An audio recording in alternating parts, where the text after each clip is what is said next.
오늘 2월 10일 기준으로 우리 가족의 자산과 직접 연결되는 신규 확정 정책 발표는 확인되지 않았습니다. 방송 시작에 앞서 개별 가구의 상황에 따른 최종 수급 자격은 공식 창구에서 확인하시기 바랍니다. 가족 뉴스는 오늘자 정부 공식 보도 자료를 전수 대조하였습니다.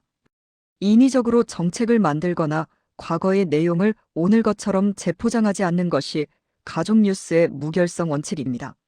없는 것을 없다고 명확히 전해드리는 이 시간이 여러분의 소중한 시간을 아껴드리는 길입니다. 오늘처럼 정책 발표가 없는 날은 대부분의 가구가 안심하고 지나치기 마련입니다. 하지만 행정실무적으로 보면 바로 이 시기가 가장 많은 자산 손실이 발생하는 구간입니다.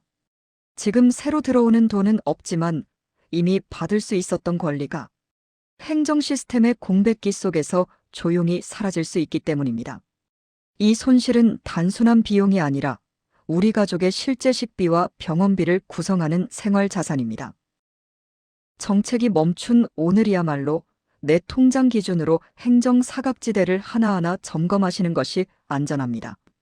특히 부모 세대의 연금 수급 여부나 의료비 부담 구조가 행정 전산망에서 어떻게 연동되어 있는지 확인하시기 바랍니다.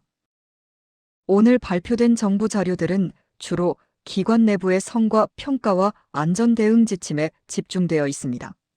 즉, 가계에 즉시 도움이 되는 지원금 정책의 확장은 포함되지 않았습니다. 그렇다면 우리는 무엇을 점검해야 할까요? 정책 공백기에는 노후연금 구조, 의료비 지출, 생활 안정 목적의 대출 상환 일정이 동시에 작동하며 가계 부담을 키우는 경우가 많습니다. 어떤 지역은 시행 사실을 반복적으로 공지하지만 어떤 지역은 신청자가 직접 묻지 않으면 안내를 누락하기도 합니다. 지금 확인하지 않으면 나의 권리는 다른 지역의 몫이 되는 구조입니다. 점검이 필요한 시점입니다.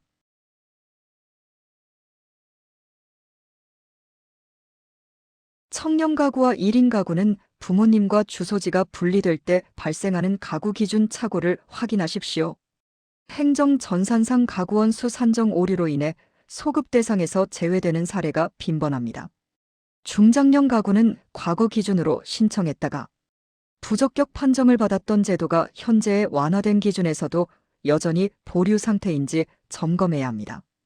고령층 가구는 방문 시 지참 서류 기준이 변경되었는지를 확인하여 헛걸음을 방지하는 것이 안전합니다.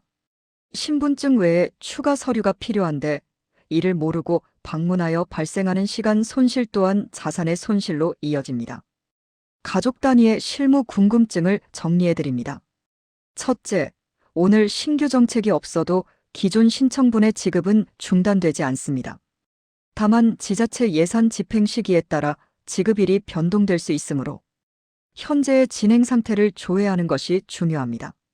둘째, 보험이나 상조, 대출 관련 서류 정비는 새로운 정책이 나왔을 때 신청 기회를 놓치지 않기 위한 필수 기초 작업입니다.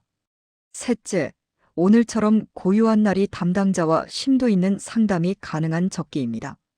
주민센터에 방문하여 오늘자 신규 정책이 없는 것을 확인하고 왔으니 기존 신청 내역 중 누락분이 있는지 전산대조를 요청한다고 말씀해 보세요. 이것이 자산이 새는 구멍을 막는 실무입니다. 오늘의 최종 지침입니다. 지금 화면을 잠시 멈추시고 우리 가족의 상황을 이 리스트와 대조해 보시기 바랍니다.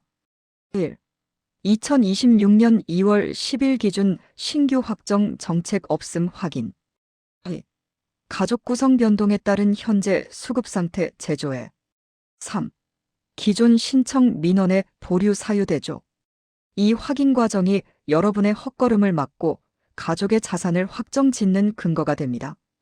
오늘 확인하셔야 할 것은 신청 여부가 아니라 현재의 상태입니다. 진행 중인지 보류인지 아니면 소급 대상인지를 명확히 해야 다음 정책이 나왔을 때 즉시 혜택을 받을 수 있습니다.